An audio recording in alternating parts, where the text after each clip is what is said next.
It's your favorite bad dream, once again slashing its way into the hearts of America with... Hold it right there, Squidlips! If you think I'm gonna settle for just another sleazeball video promotion, you must be dreaming!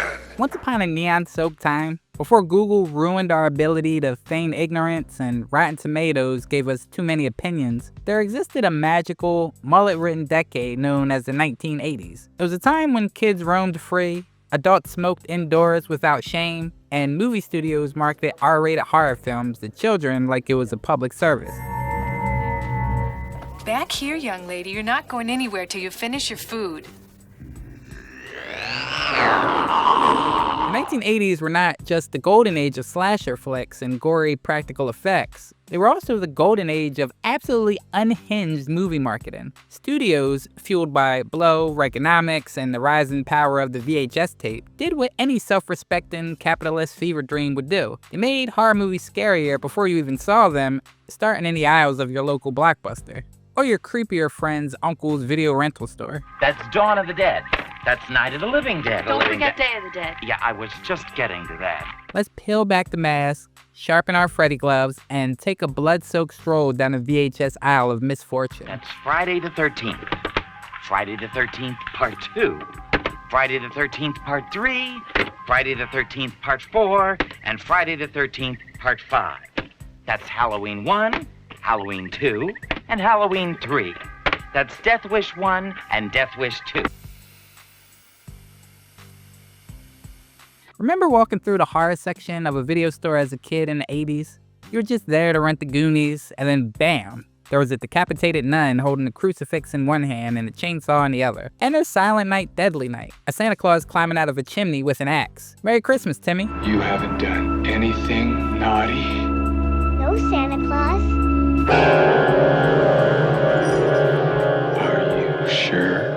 VHS box art was where restraint went to die. These covers weren't just suggestive, they were full-on nightmares in cardboard. The art for The Video Dead featured a zombie crawling out of a television. The movie? Basically undead slapstick. The cover? A full commitment to ruining your week. Marketers knew most of these movies had the budget of a school play and the acting quality of a fax machine, so they sold the sizzle. Literally. Flames, skulls, half-naked women inexplicably licking daggers. It was grindhouse chic, and it worked terrifyingly well.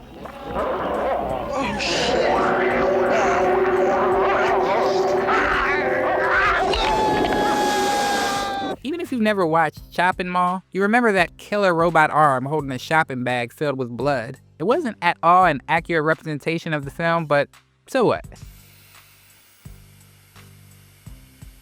Horror trailers in the 80s were not subtle. They shouted, they shrieked, they promised death, terror, nudity, and a body count so high it required a ledger. You'd think Freddy Krueger was personally coming to your house to murder your babysitter if you didn't go see A Nightmare on Elm Street Part 4. Where's Freddy?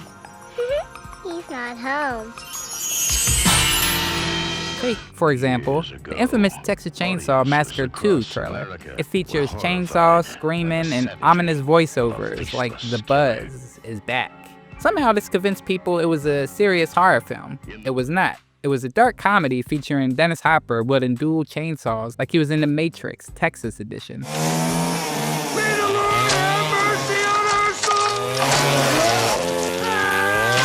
Trailers from this era were basically horror fanboy fever dreams. The marketing team rarely watched the movies. They just took the 3 goriest shots, looped a synth-heavy track, added lightning sounds, and slapped on a voiceover guy who sounded like he was mid-nervous breakdown.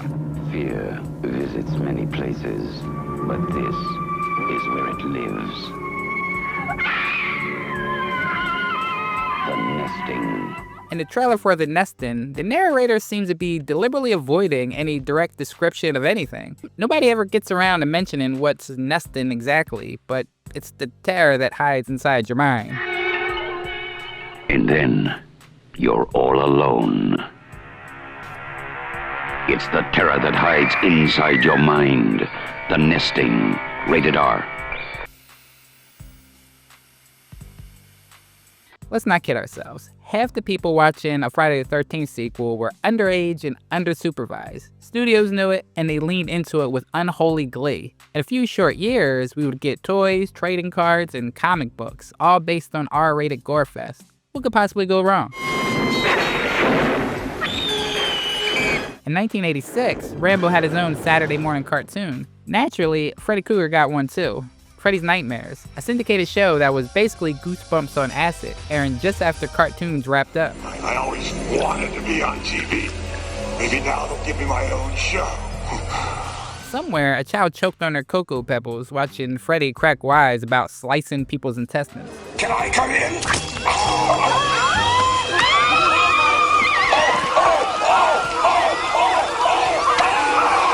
There were even Freddy action figures. Nothing says good parenting like gifting your child a plastic effigy of a dream-stalking serial killer with razor hands. Jason Voorhees, Michael Myers, Leatherface, they all became merchandisable icons. America's favorite homicidal maniacs. It was marketing alchemy. Take a film rated R for strong, graphic violence and disturbing themes, put it on a lunchbox, and wait for the cash to roll in. Meanwhile, kids everywhere develop sleep disorders and an unnatural fear of camp counselors.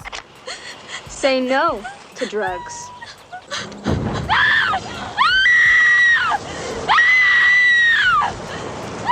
While marketing teams were pushing Freddy plushies, the MPAA was on a very different journey. They were trying, valiantly, blindly, to maintain some sort of moral compass in a world where the Toxic Avenger existed.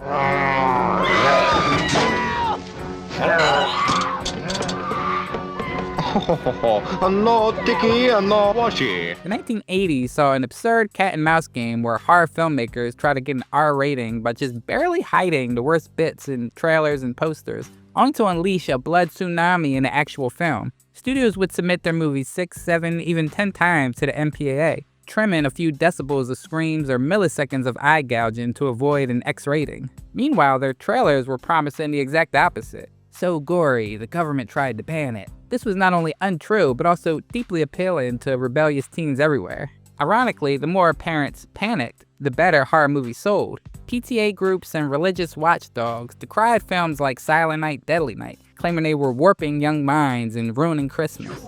See Santa Claus tonight? You better run, boy. You better run for your life. The result? Instant cult classic and sold out screenings.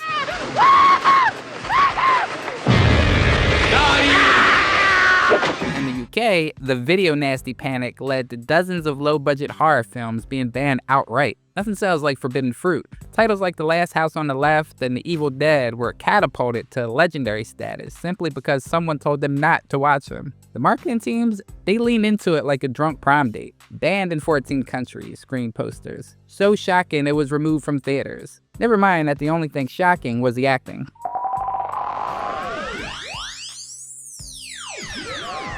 Sure, it was exploitative, possibly unethical, certainly confusing for children, but you have to admire the sheer marketing chutzpah of the 1980s horror machine. They didn't just sell movies, they sold experiences. Terrifying, inappropriate, and oddly nostalgic experiences that shaped a generation of weirdos, horror buffs, and future marketers. In a way, the horror movie marketing of the 1980s was its own kind of monster.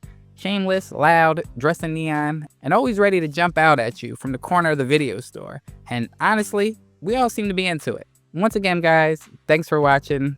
Scary next time. But wait, there's more. And I ain't talking about a money-back slice-o-matic offer either. Check out the awesome in-store onslaught we've whipped up. Right. Video stores are in for their biggest nightmare ever, beginning with Freddy's arrival on this ghastly in-store banner. What a profile. A traffic-stopping wall poster. Colorful, huh? A hair-raising 3D poster for your special media light box. Disgusting enough for you, huh? And a monstrous, larger-than-life floor display, guaranteed to have your customers screaming for... Hey, who else? Nice likeness, huh? Plus, Freddy's got a killer contest under his hat that's guaranteed to cause an Elm Street traffic jam in your store. Announcing Freddy's Be in My Nightmare sweepstakes. The grand prize, a once-in-a-lifetime chance to appear on screen with Freddy in the upcoming Nightmare on Elm Street 4. We'll alert your customers to this fabulous promotion with spots on MTV and ads in prime youth market magazines like Rolling Stone, Us, Circus, and Fangoria. It's a Fright Fanatics dream come true. No! Yes, ask your media representative about this limited time offer. Don't get caught sleeping. Wake up your profit picture with a feverishly anticipated video release of A Nightmare on Elm Street 3 Dream Warriors. Coming soon from Media Home Entertainment. From Krueger. I'm gonna give people a nightmare they'll never forget. All of America is obsessed with getting their hands on Freddy. Well, just make sure you've got plenty of Freddy on hand. Because every happy little home should have a nightmare all its own.